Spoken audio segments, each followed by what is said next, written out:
भगवत गीता से पूछोगे परमेश्वर कौन है, तो जवाब मिलेगा कि श्री कृष्ण ही परमेश्वर है। और वहाँ आपको संत सूरदास जी, मीराबाई जैसे महान संत मिलेंगे जिन्होंने कृष्ण भक्ति में उस परम तत्व को प्राप्त कर लिया। आप शिव पुराण से पूछोगे कि परमेश्वर कौन है, तो जवाब मिलेगा कि शिव ही परम तत्व है। और वहाँ आपको ऋषि मार्कंडेय जैसे महान ऋषि योगी ज्ञानी मिलेंगे जो कि परम शिव भक्त हैं। कुरान कहती है कि खुदा सबसे बड़ा है। और वहाँ आपको फरीद जी जैसे महान सूफी संत मिलेंगे जिन्होंने अल्लाह अल्लाह की धुन से उस परम तत्व को प्राप्त कर लिया। और गुरबानी भी आपको एक ओंकार का उपदेश देती है। तो सवाल है कि इनमें से सही कौन है और गलत कौन है, और जवाब है कि इनमें से सही तो सारे हैं, लेकिन गलत वो इंसान है जो इनमें से किसी एक पथ पे चलते हुए बाकियों का अनादर करता है, अपमान करता है। इसीलिए कबीर जी ने कहा था कि कबीरा कुआं एक है, यानी कि वो जो परमात्मा है वो एक विशाल कुएं की तरह है और पानी भरे अनेक, यानी कि हम और आप अलग अलग नामों से, अलग अलग स्वरूपों से उस भगवान को पुकारते हैं। लेकिन आगे कबीर जी कहते हैं कि भांडे ही में भेद है और पानी सब में एक। मतलब जो भांडा है यानी कि हम, भेद तो यहाँ पे है, क्योंकि आप इंसान को तो अलग कर सकते हो लेकिन भगवान को कभी बांटा नहीं जा सकता।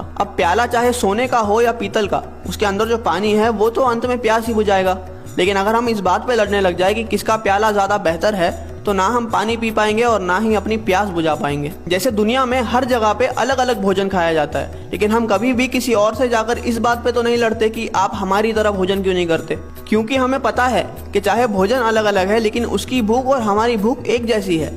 हो सकता है अलग अलग नामों से, अलग अलग स्वरूपों से उस भगवान को पुकारते हैं। लेकिन आगे कबीर जी कहते हैं कि भांडे ही में भेद है और पानी सब में एक। मतलब जो भांडा है यानी कि हम, भेद तो यहाँ पे है, क्योंकि आप इंसान को तो अलग कर सकते हो लेकिन भगवान को कभी बांटा नहीं जा सकता। अब प्याला चाहे सोने का हो या पीतल का, उसके अंदर जो पानी है वो तो अंत में प्यास ही बुझाएगा।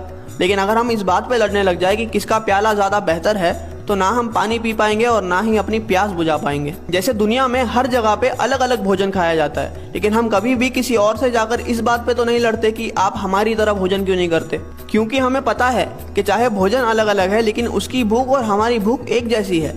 हो सकता है कि वो ब्रेड खाकर अपनी भूख मिटा रहा है और हम रोटी खाकर, लेकिन उसका असर जो हमारी बॉडी पे होगा वो एक जैसा ही होगा। इसलिए हमारी पेट की भूख तो मिट जाती है लेकिन हमारी परमार्थ की भूख कभी मिट ही नहीं पाती। हम लड़ने में इतने बिजी है कि हमें खाने की, यानी कि उस भक्ति को अनुभव करने की फुर्सत ही नहीं है। कबीरा कुआं एक है और पानी भरे अनेक, भांडे ही में भेद है, पानी सब में एक।